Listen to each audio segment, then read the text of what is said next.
Bienvenidos, estamos hoy en la sesión número 7 de esta serie que hemos llamado Buscando a Dios para avanzar. Yo espero que en estos 6 domingos anteriores usted haya avanzado algo en su vida, que usted haya podido cambiar y trascender en lo que usted ha venido haciendo y que Dios haya transformado algo en su vida.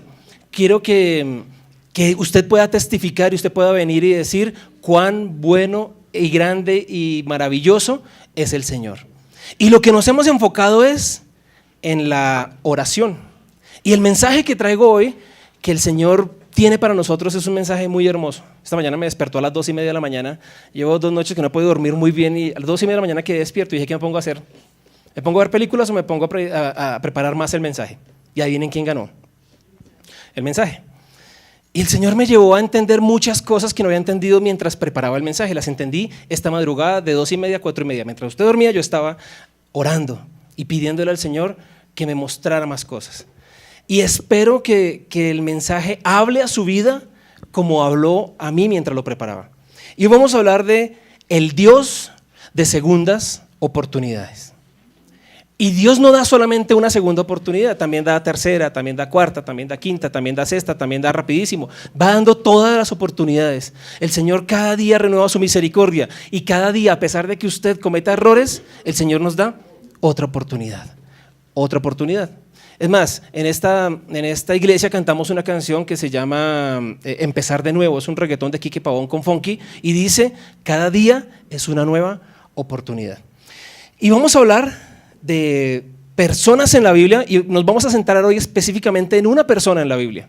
Pero quiero que usted se dé cuenta que cuando usted empieza a estudiar este libro maravilloso, usted puede ver cómo Dios es un Dios de segundas oportunidades. Por ejemplo, Pedro caminó con el Señor, Pedro estuvo y fue testigo de lo que Dios había hecho. ¿Y qué hizo Pedro en la noche que Jesús fue entregado?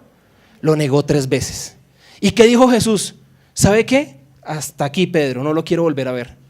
Mucho tráfuga, mucho traidor. ¿Qué hizo el Señor Jesús? Lo restauró, lo ayudó a levantar y le dio una segunda oportunidad. Por ejemplo, el apóstol Pablo, ¿qué hacía antes de conocer a Jesús? Él era un perseguidor de la iglesia. Él era un perseguidor de los cristianos. Y él estuvo cuando apedrearon al apóstol, a Esteban. Él estuvo ahí presente y se dio cuenta y no hizo nada. Pero ¿qué hizo Jesús? Le dio una segunda oportunidad. Y por esa segunda oportunidad, Pablo fue uno de los hombres más importantes después de Jesús.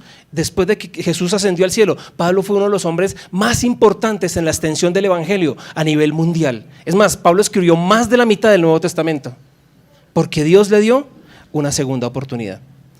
En el Antiguo Testamento encontramos a Rahab, la prostituta, una prostituta, y el Señor le dio una segunda oportunidad. Y Rahab se convirtió en la abuela del rey David. Es más, el rey David, un hombre conforme al corazón de Dios, que cometió adulterio, que asesinó prácticamente, no fue el autor material, pero sí el autor intelectual, diríamos en la sociedad actual, ¿no? De la muerte de su amigo. Y aún así Dios le dio una segunda oportunidad. Entonces, hoy vamos a ver una historia de segunda oportunidad. Vamos a hablar de un hombre llamado Mateo. Mateo, el apóstol Mateo, quien escribió el primer evangelio que se llama el Evangelio según San Mateo o según Mateo.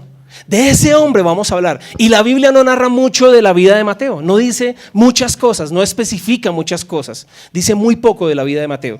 Y hoy vamos a entrar a eso y vamos a estudiar la historia de Mateo, pero Mateo tiene una historia escandalosa. Mateo no era una belleza, Mateo tiene muchas cosas y hoy les vamos a estudiar. Tenía un carácter muy cuestionable. Mateo tenía muchas cosas de las cuales no podía enorgullecerse. Mateo no era digno de ser apóstol. Mateo era de las personas que estaban en esa época lo peorcito. O sea, en el último que usted y yo nos fijaríamos, sería una persona como Mateo. Entonces, vamos a ver eso. Pero antes de estudiar la vida de Mateo, yo quiero hacerles unas preguntas. Quiero preguntarles a ustedes, ¿qué piensa Dios de usted? De cada uno de ustedes. ¿Qué piensa Dios de usted? ¿Cuál es la opinión de Dios acerca de usted? Cuando Dios nos ve, ¿solo ve nuestro pasado? ¿O Él sueña acerca de nuestro futuro? mueve solamente la cabeza por todos los errores que usted y yo cometemos y dice, ay Dios mío, de por Dios. ¿Usted cree que Dios actúa de esa manera? ¿O se deleita en quién nos está ayudando a ser momento a momento, paso a paso, día a día y que nos parecemos a la imagen de Jesucristo? Yo quiero hacerle esas preguntas. Cada vez que usted estudie y cada vez que usted vea un pasaje histórico en la Biblia, todos esos pasajes tienen una verdad eterna. No casualmente está el libro de Mateo ni casualmente está la vida de Mateo en la Biblia. Tiene una verdad eterna. Cuando usted encuentre una verdad eterna, que es toda la Biblia, usted pregúntese, ¿cómo aplico eso a mi vida? ¿O qué tiene que ver eso conmigo? Entonces, hoy vamos a ver qué tiene que ver Mateo con cada uno de nosotros, ¿sí? Entonces, cuando usted responda a todas las preguntas que les acabé de hacer, usted va a descubrir cómo Dios hace un impacto en la forma en que usted se ve a sí mismo y en la forma en cómo Dios cambia la vida de usted y la vida mía. Independientemente de la razón por la que usted se ha sentado aquí hoy, Dios planeó este momento para usted. Dios tiene algo específico para usted y para mí. No fue que alguien lo trajo, no fue que usted se levantó y dijo no tengo nada que hacer, no fue que los que están viendo en internet o los que están escuchando por online, no es porque no tenían nada que hacer. Dios tiene algo específico para usted y para mí. Y esta madrugada estuve orando para que Dios hable a su vida, para que Dios toque su corazón y para que usted y yo no salgamos diferentes, salgamos diferentes de este lugar. Entonces, estamos viendo la historia de un hombre llamado Mateo, un hombre que tuvo una segunda oportunidad de parte de Jesús. ¿Qué sabemos de Mateo? Mateo era un recaudador de impuestos. O sea, ¿qué significa ser un recaudador de impuestos en la época de Jesús? El recaudador de impuestos era un hombre judío que trabajaba para el Imperio Romano. Un hombre judío que trabajaba para el Imperio Romano. Pero ¿cómo así? ¿Saben qué hacía el recaudador de impuestos? Él era una persona que iba y se presentaba ante el Imperio Romano y le decía, bueno, yo me encargo de esta zona y yo voy a cobrar el tributo, el impuesto de esta zona. Yo me voy a comprometer con usted que les voy a entregar tantos denarios o tanto dinero. Él decía, yo le voy a entregar esta cantidad de dinero. El Imperio Romano decía, hágalo, ¿ok? Y le entregaba a unos soldados para que lo acompañaran a cobrar el tributo. O sea, él iba a su casa y decía, el impuesto de su casa, porque su propiedad yo la veo que está como bien ubicada, tiene vista al parque, tiene buen desagüe, el sol le da por este lado, entonces yo creo que su propiedad cuesta, estoy especulando, 500 denarios. Y la persona va a decir, pero eso es mucho. No, a mí no me importa, para mí eso cuesta. Y yo vengo en nombre del Imperio Romano. Entonces, o paga, o cogía a los soldados y le decía, aprésenlo. Pero la característica que tenía este hombre era que él ponía el valor a su gusto. Cualquier parecido con Catastro, pura coincidencia, ¿no? O sea, el tipo pasaba y miraba la casa y decía, uy, ese barrio de la casa, ese es como próspero, démosle duro. O sea, él lo decidía, no había una ley, no había unas tarifas específicas, sino él a gusto propio se enriquecía a costa de su propio pueblo. O sea que, ¿cuántos amaban a este hombre? O sea, imagínense la situación. Ese era el recaudador de impuestos, un tipo de la misma clase, del mismo pueblo judío, pero que trabajaba para el Imperio Romano. Y aparte de que trabajaba para el Imperio Romano, o sea, era un traidor, porque esa es la palabra, era un traidor, aparte, un traidor porque él traía malas noticias, era un traidor de noticias malas. Aparte de ser un traidor, este hombre, lo que les digo, colocaba el impuesto que él quería. ¿Y cuál era la forma? O sea, él decía al Imperio Romano, yo les voy a entregar esta cantidad, lo que sobre de ahí para allá es para mí. Y entonces la ambición hacía que él les diera más y más y más y más duro al pueblo romano, al pueblo judío, perdón. Entonces, imagínense cómo le iba a este hombre. ¿Usted cree que al Imperio Romano le importaba si el hombre era justo o era injusto? A ellos solo les importaba que él cumpliera con su cuota. Eso era todo lo que les importaba. Entonces, Mateo no era un campesino, Mateo era un hombre rico. Él era un hombre rico. ¿Por qué? Porque se enriquecía a costas de su propio pueblo. Entonces, a ese Mateo no lo quería nadie, absolutamente nadie. Así que, ¿quiénes eran los amigos de Mateo? Los mismos que recaudaban igual que él. ¿Con quién se juntaba Mateo? Con las mismas joyitas que era él. porque con nadie más se podía juntar Mateo, solamente los mismos recaudadores. A los recaudadores nadie los quería, absolutamente nadie los aceptaba. Entonces, ese hombre era Mateo. Imagínense, el que escribió el libro de Mateo. Seguramente debe haber habido un amor por el dinero que tal vez solo era superado por el amor por sí mismo. ¿Sí? Y lo otro era que los judíos los tenían en una dimensión y en un calibre de pecadores que les decían, ¿sabe qué? Usted ni siquiera vaya a la iglesia, porque usted no va a ser salvo.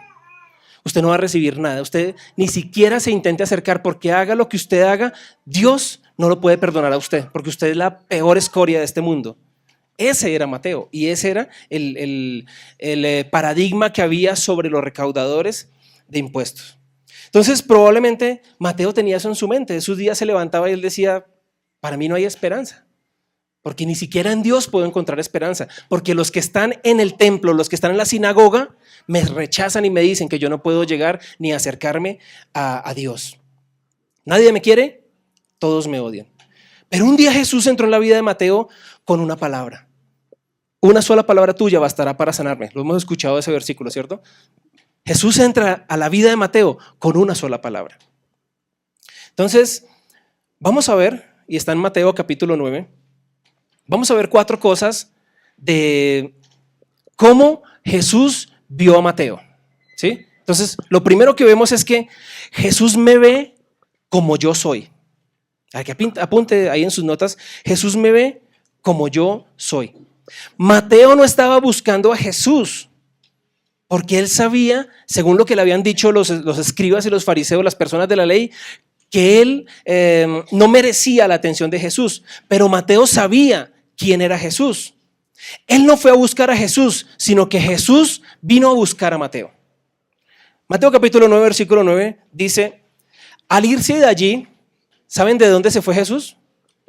Antes de esto, si usted lee la Biblia, unos versículos antes, había un hombre paralítico, Jesús estaba enseñando y se acuerda que hicieron un hueco en el techo y lo bajaron en una camilla y Jesús lo liberó, lo sanó y Jesús terminó todo y dijo que es más fácil decirle que es sanado o que tus pecados te son perdonados. Y pasó eso. Entonces Jesús se fue. Al irse de allí Jesús iba saliendo y vio a Mateo. Entonces Jesús vio a Mateo. Al irse Jesús de ahí vio a un hombre. Fíjense lo que está pasando aquí. Jesús lo vio. Cuando yo digo ver, estoy diciendo yo presto atención. Jesús no solamente pasó y dijo, uy, ahí está el de los impuestos, volémonos. No, Jesús no pasó y lo miró con desprecio como la gente lo estaba mirando. Probablemente todos estaban asombrados y maravillados viendo cómo Jesús hacía milagros y Mateito, ¿qué estaba haciendo? Pues allá los tengo a todos reunidos, entonces yo les caigo con mi mesa, con mis soldados romanos y aprovecho a pasar revista y les voy cobrando. Que me paguen lo de la revista, que me paguen las cosas que me están debiendo, lo de la cadena, lo del ahorro, que me paguen. Entonces Mateo se aprovechó que estaban todos ahí reunidos viendo los milagros de Jesús. Él dijo, yo no me acerco a ese hombre porque yo no soy digno de acercarme a él. Yo no merezco que él me preste atención. Él simplemente en silencio se sentó allí y se puso a hacer su trabajo. Pero Jesús, que conoce todos nuestros sentimientos y nuestras emociones, Jesús vio a Mateo. Hace un milagro espectacular y en lugar de ocuparse de las personas que sí le estaban prestando atención a Jesús, en lugar de ocuparse de los amigos que llevaron al otro en la camilla y decirle, uy, ustedes son tremendos hombres, venga, yo les doy otro milagro, él se va y le presta atención al vil y al menospreciado, al que no valía nada. Mateo estaba ahí sentado y Jesús vio a un hombre llamado Mateo sentado en la mesa de recaudación de impuestos y le dijo, sígueme. Y Mateo se levantó y lo siguió. Sencillo. Jesús no le dijo, bueno hermano, ¿cómo está? Yo me llamo Jesús, yo quiero presentarle la visión que tengo para mi vida, yo quiero mostrarle la estrategia de trabajo que voy a tener para que usted me acompañe, yo quiero mostrarle el plan que tengo para que su vida sea renovada y transformada. Vamos a hacer servicio los domingos, servicio los miércoles, oración los lunes y yo quiero que usted trabaje y le voy a enviar devocionales por WhatsApp y voy a darle una Biblia y le voy a enseñar cómo leer la Biblia. Él simplemente le dijo, sígueme. No más. Fue todo lo que Jesús le dijo. Una palabra, sígueme. ¿Y qué hizo Mateo? Se levantó automáticamente. Esto es impresionante. Yo quiero que estudiemos mucho la historia de Mateo. Se levantó y lo siguió. Entonces, aquí la acción es que Jesús lo vio y no fue solamente una mirada. No fue solamente que él pasó y Jesús hizo un barrido y vio, sí, ahí está sentado Mateo. No, Jesús iba en medio de la multitud saliendo de esa casa porque recuerden que era tanta la multitud que los que llevaron al paralítico no pudieron pasar, tuvieron que subirse por el techo. Jesús termina y está saliendo, ¿cómo estaba eso? Apretado, estaba todo apretado y Jesús se detuvo y vio a Mateo y le dijo, sígueme. ¿Se dan cuenta? No es solamente una mirada espontánea, de pronto casualmente se lo chocó y lo vio. No, él lo buscó. ¿Quién buscó a quién? Jesús buscó a Mateo, porque Mateo sentía que no era capaz de buscar al Señor, que no era digno de buscar al Señor. Jesús vio a Mateo, Jesús entendió a Mateo y entendió la historia de Mateo. Jesús sabía quién era Mateo. Solo por el hecho de verlo ahí sentado ya sabía. Obviamente Jesús ya en oración había sido revelado toda la historia y lo que hay en su corazón. Pero por el hecho de verlo sentado allí, Jesús dijo, yo ya sé qué tiene este hombre. Toda la culpa, toda la carga, toda la condenación, toda la burla, todo el desprecio y el rechazo que ha tenido en su vida, yo lo conozco. Yo lo sé. Y él necesita ser salvado. Entonces, lo primero que Jesús hace es que él nos ve. Él nos mira. Él nos acompaña. Jesús da a la gente una segunda oportunidad y nosotros también deberíamos hacerlo. Nosotros también deberíamos permitir.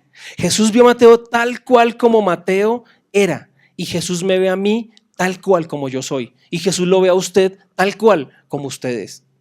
Segundo, Jesús me ama como yo soy. Jesús no espera. Él vino y vio a Mateo donde trabajaba, mientras estaba trabajando, mientras estaba lastimando a la gente, mientras estaba aprovechando para, estos están felices y cuando uno está contento suelta plata, ¿sí o no? Cuando usted está contento le cobran y no le duele tanto. Usted, bueno, tome hermano, yo no me voy a quitar la alegría porque estoy feliz, entonces tome, yo le doy. Usted está feliz, se ganó una beca para la universidad, para un viaje, alguna cosa, usted está feliz y se le pierde el celular y usted no se pone tan triste porque usted está feliz.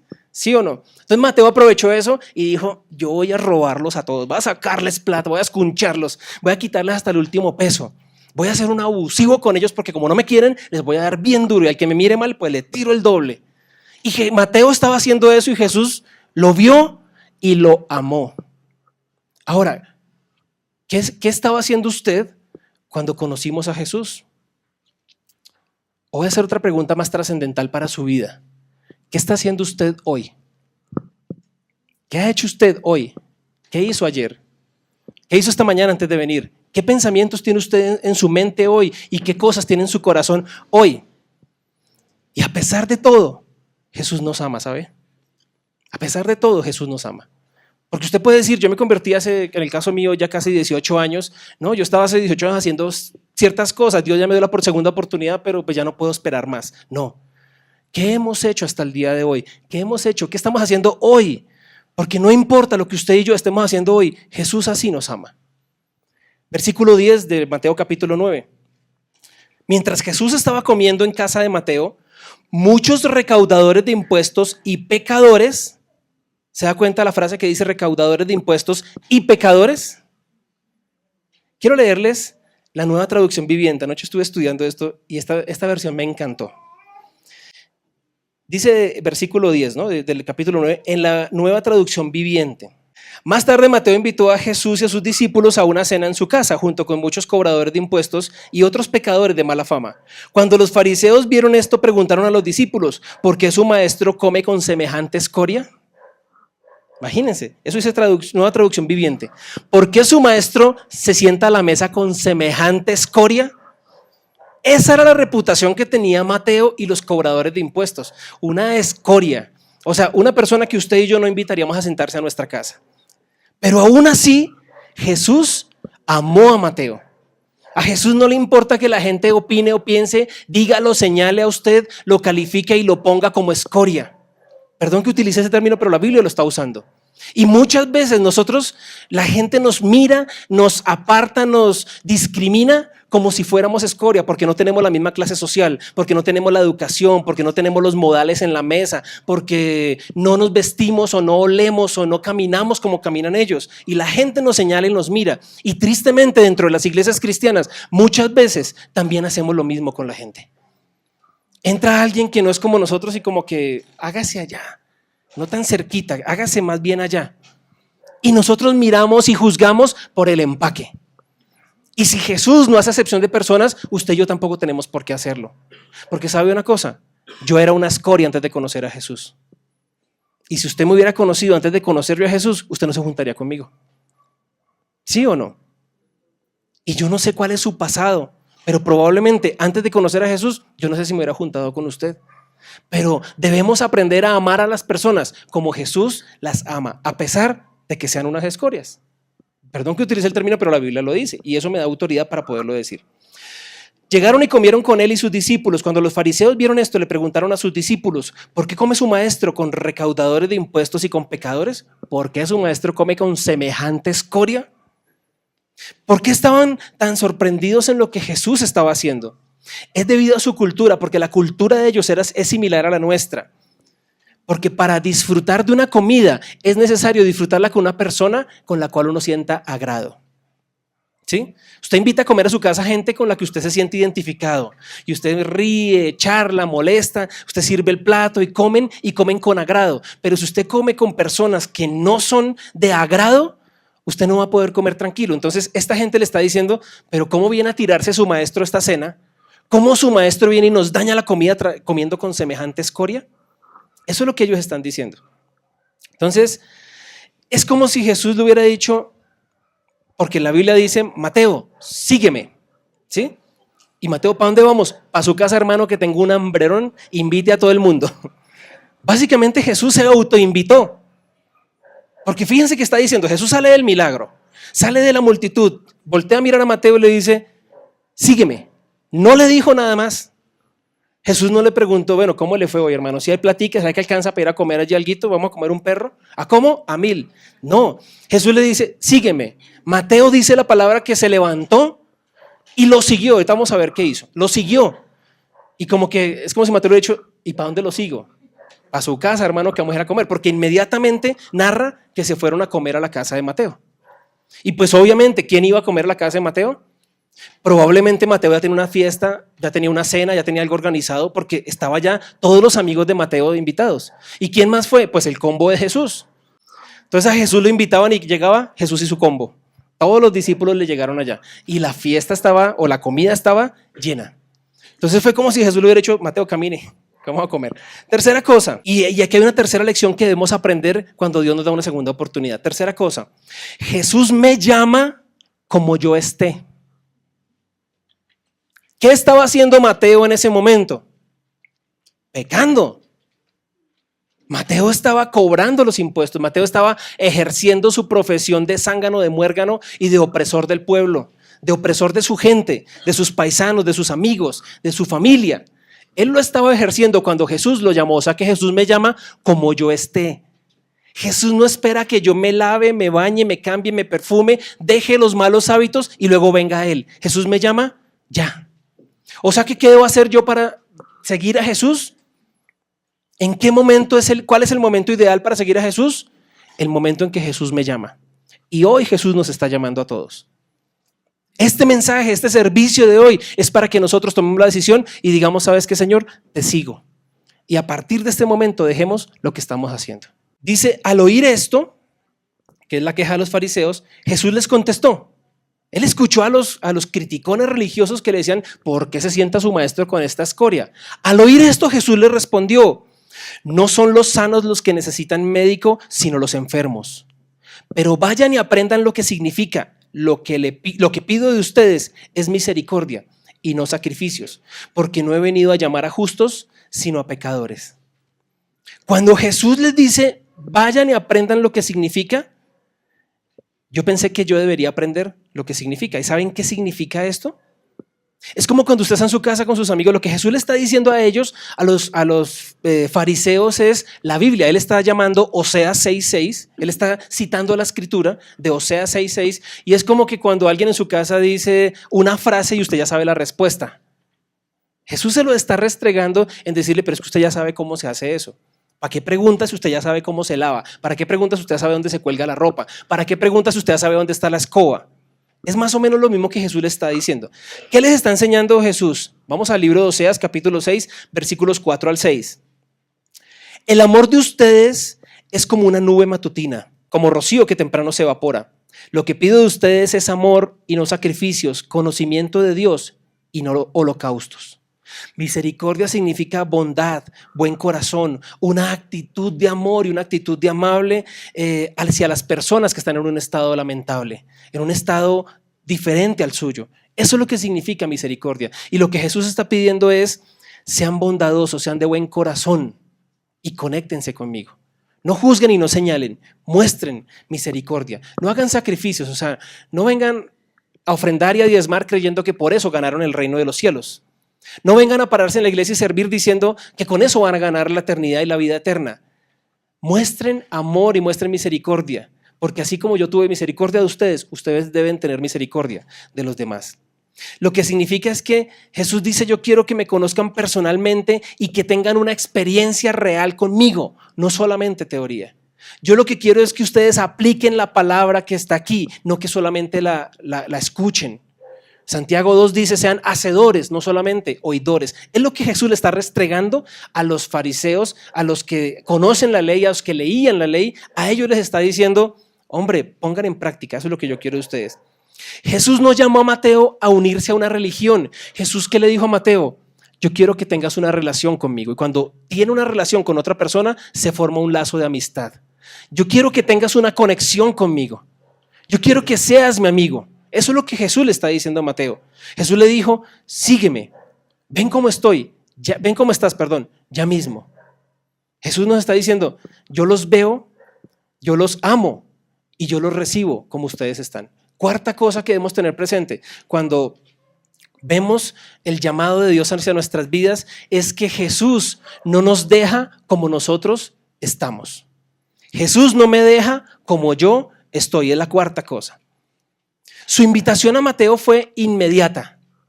Jesús no empezó a rodear a Mateo, Jesús no empezó a mandarle carticas, Jesús no empezó: venga, vamos a hacer milagros allí, invite a ese recaudador de impuestos. Jesús simplemente lo vio. Mateo no lo estaba buscando, Mateo estaba aprovechando la oportunidad para darle en la cabeza a los que estaban siguiendo a Jesús. Perdón, el término que utilizo, dar en la cabeza, significa en español colombiano, en robarlos. Mateo estaba haciendo eso y Jesús fue y lo buscó. Y Jesús lo llamó inmediatamente. No puso ninguna condición. No le puso ninguna condición. Fue automático. Le dijo: ya, tengo misericordia de ti. Ven y sígueme. Pero después del ven y sígueme, Jesús cambió la vida de Mateo. Él le dijo: ven y sígueme, pero no te voy a dejar igual a como te encontré. Y eso es lo interesante de esta historia, que Mateo no siguió siendo el pecador, el recaudador de impuestos. Jesús lo transformó y empezó a cambiarlo. Jesús le dijo a Mateo: sígueme y te voy a dar una vida nueva, y eso se llama gracia. Porque la gracia es algo que no podemos comprar, la gracia es algo que no merecemos, la gracia es algo que Dios nos da. Y Jesús le dijo a Mateo: por mi gracia te voy a transformar. Y la gracia de Dios es la que nos salva. No hay otra cosa. No podemos hacer absolutamente nada para ganarnos la salvación, porque no la merecemos, solamente a través de la gracia. Es un regalo inmerecido, es un regalo que no tiene precio, cuesta tanto que costó la vida de Jesús. Y por esa gracia es que somos salvos. Entonces, mire esta promesa en el capítulo 1 del libro de Filipenses. Dice: el que comenzó tan buena obra en ustedes. Fíjense que no dice: usted decidió comenzar la buena obra. Dice: el que comenzó la buena obra en ustedes la irá perfeccionando. A partir del día que usted acepta la invitación de Jesús para ser su amigo, Él comienza a perfeccionarlo. Y vuelvo y se los digo, y siempre lo digo y siempre lo diré: usted no es la persona hoy que fue ayer. Y mañana usted no será quien es hoy. Hoy voy a usar el término de pronto mal aplicado y discúlpenme, pero probablemente hoy usted y yo podremos ser escorias, aunque ya aceptamos a Cristo en nuestro corazón, aunque ya caminamos con Él. Pero hoy somos personas que no nos comportamos a la altura de lo que Jesús espera de nosotros.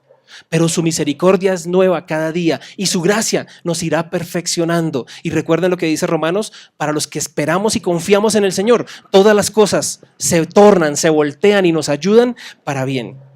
Efesios capítulo 2 versículos 8 y 9 dice: porque por gracia ustedes han sido salvados, mediante la fe. Esto no procede de ustedes, sino que es un regalo de Dios, no por obras, para que nadie se jacte.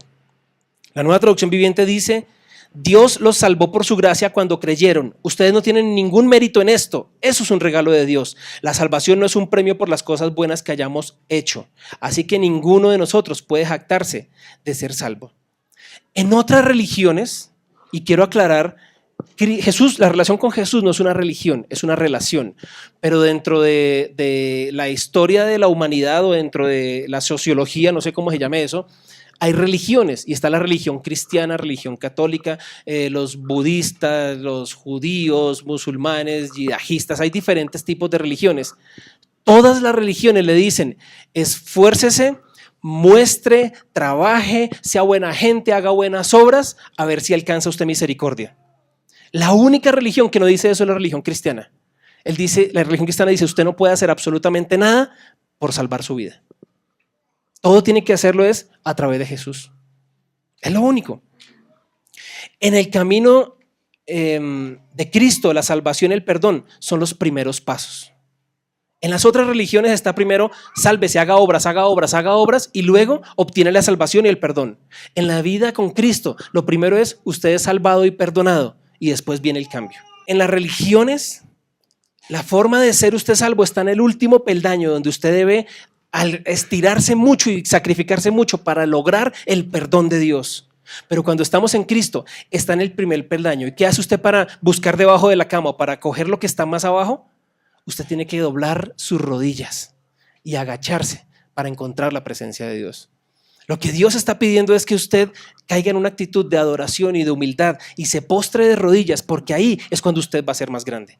Y es la forma en que usted va a encontrar y usted va a conocer lo que Dios quiere hacer con nosotros. Voy a decirles algo que puede sonar un poco extraño, pero la gente buena no va al cielo. ¿Saben quién va al cielo? La gente que es perdonada.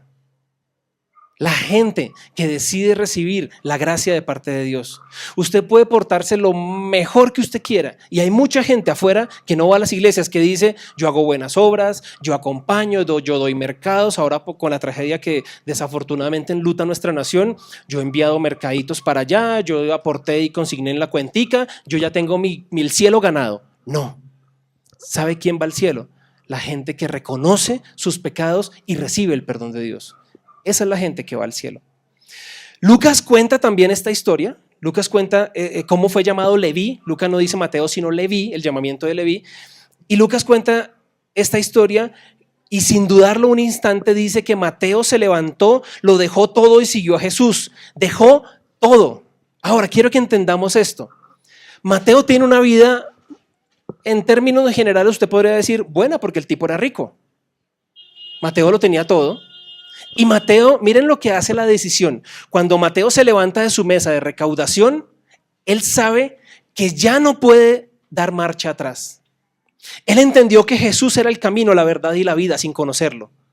¿Por qué? Mateo no podía decir: bueno, me voy a ir a seguir a este tipo 6 meses. Si me va mal, pues vuelvo a recaudar. No, ¿saben por qué? Porque los romanos ya no le iban a devolver el empleo. Porque Mateo les tiró el empleo en la cara. O sea, los romanos, él se cerró la puerta, lo echaron. O sea, Mateo no podía en 3 meses decir: no, ¿sabe qué? Pensándolo bien, mejor no, mejor me devuelvo. Los romanos le iban a decir: usted ya tiró todo, no tiene regreso. Y por otra parte, Mateo no podía regresar a su pueblo judío porque no lo iban a aceptar. O sea, Mateo no podía decir: no, mire, yo me fui a seguir a ese profeta, a Jesús, y pues como que no me fue muy bien y yo pues ya no puedo estar con los romanos, déjenme ser parte de ustedes. Le hubieran dicho: no. Mateo entendió la decisión que él estaba tomando. Él estaba diciendo al mundo, a los valores del mundo y a su condición que traía: no más. Mateo le está diciendo a los malos hábitos: no más, porque yo me voy con Jesús. O sea, él tomó una decisión. Mateo no lo dudó, Mateo no lo pensó. La Biblia no dice: Mateo estaba sentado cobrando impuestos, Jesús pasó y lo miró y le dijo: sígueme. Y Mateo le dijo: espere, termino de cobrar aquí, cuadro aquí caja y me voy. La Biblia no dice eso. Lucas, que lo vio desde otro punto de vista, porque recuerde que los evangelios tienen historias paralelas, son 4 evangelios, y lo que vio Mateo lo narró en Mateo, pero Lucas lo vio de otra manera y Lucas lo narró diferente. Entonces, Mateo, ¿qué dice? Él se levantó y lo siguió. Lucas narra y dice, inmediatamente se levantó y lo siguió. O sea, Lucas se dio cuenta de que este tipo no lo pensó ni un instante. No dio cabida a la duda. Lucas ve que Mateo estaba en su condición y en su pobreza y en su ruina espiritual y vio la salida a través de Jesús y él dijo, esto es lo que yo tengo que hacer. Pero nosotros a veces dudamos en seguir a Jesús. No, es que cambiar mi condición de vida es difícil, pero es que ¿de qué voy a vivir? ¿Qué voy a hacer? Yo no puedo dejar mis amistades, yo no puedo dejar mis cosas. ¿Cómo hago yo para seguir a Jesús? Y el Señor dice, háganlo ya. Y ahorita vamos a ver qué cosas escribió Mateo. Esto habla de un hombre que estaba desesperado por tener una relación con Dios. Porque le habían dicho, usted no tiene salvación. Usted es un caso perdido. Usted es una escoria, usted es una lacra, nadie lo quiere, todos lo odian. Usted no parece hijo mío. Eso le dijeron a Mateo y él estaba desesperado por tener una relación con Dios. Él estaba desesperado en su corazón porque Dios lo volteara y lo mirara y le dijera, ¿sabes qué? Todavía tienes esperanza, todavía hay oportunidad para ti.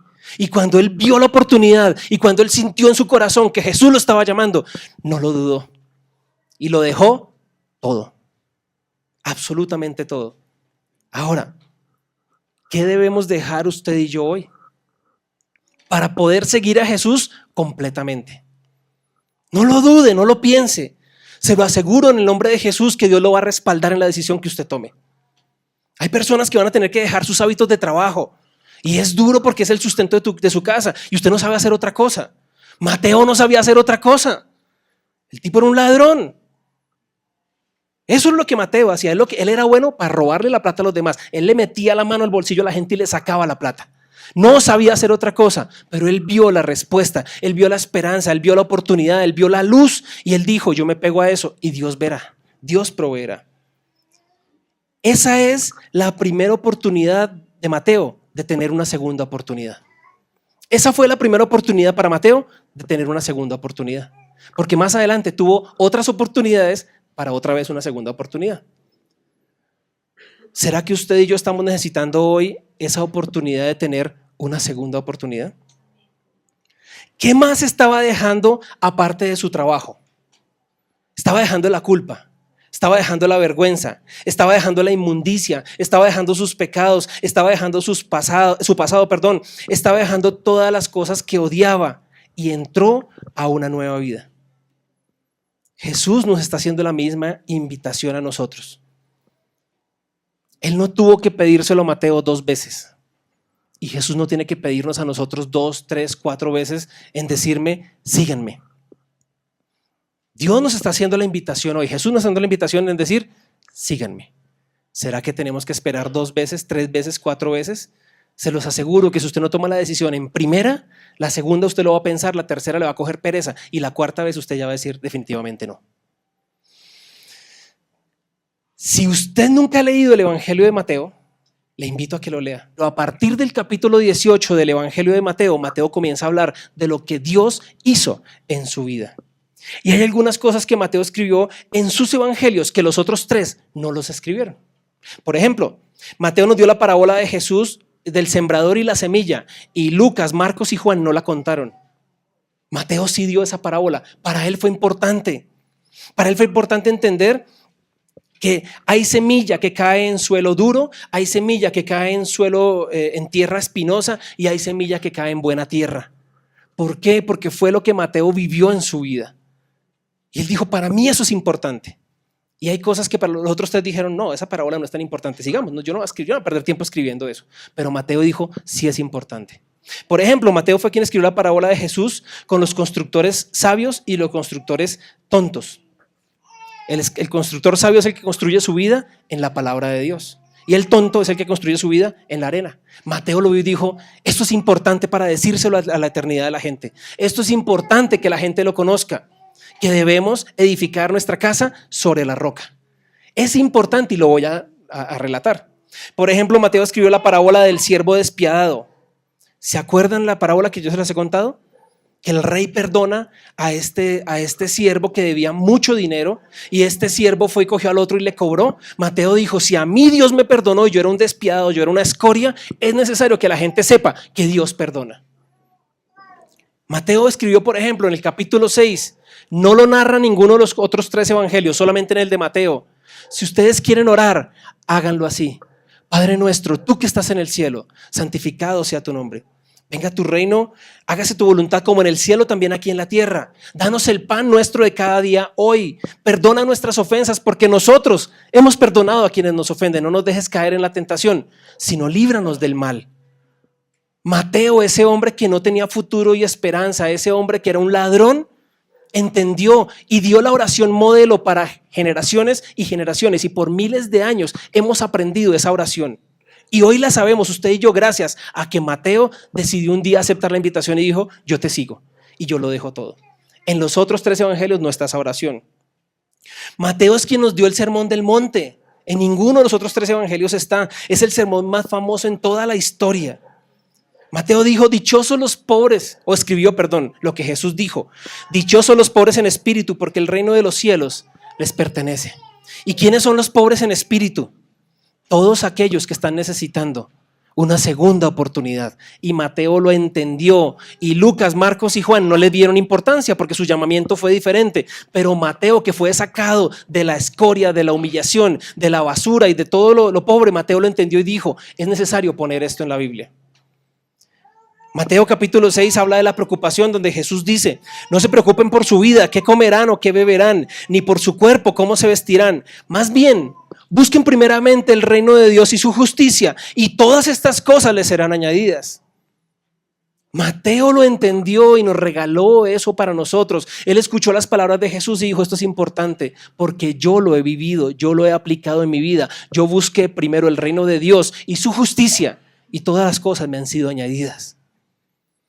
Mateo escribió las palabras de Jesús que dicen: ustedes son la sal de la tierra, ustedes son la luz del mundo.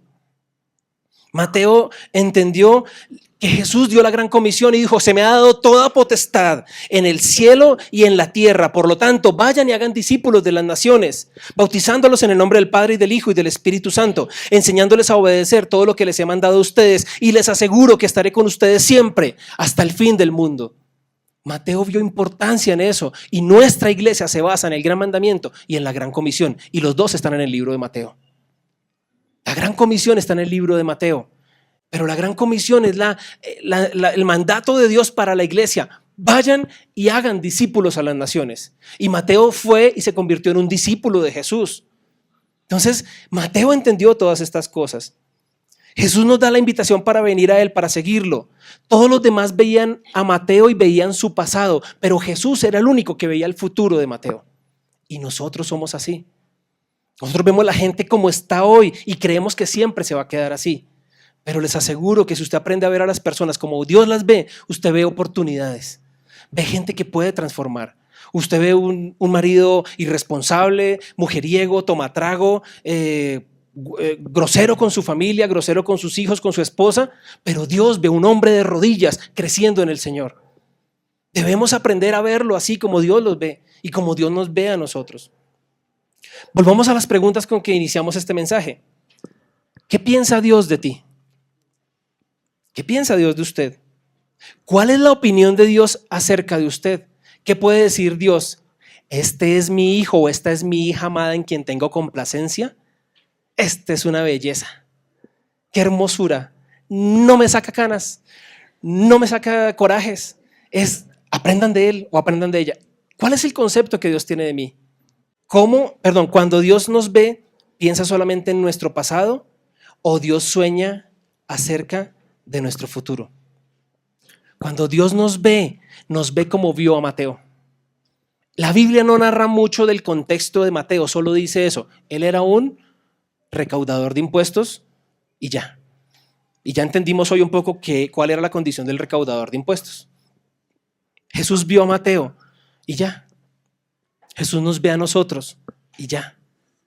Nos ve, nos ama, nos acepta tal cual como estamos y nos transforma.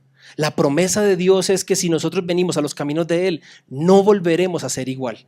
Él nos va a cambiar, Él nos va a transformar. Ahora usted puede decir: no, pero es que Mateo, nada, o sea, la vida que llevo yo, lo que he vivido yo, ese Mateo era un angelito. O sea, ese man de verdad que no, pues eso fue fácil para él pararse y decir: yo lo sigo. En mi caso, todo lo que yo cargo en la espalda, todo lo que yo he hecho, no, yo no puedo.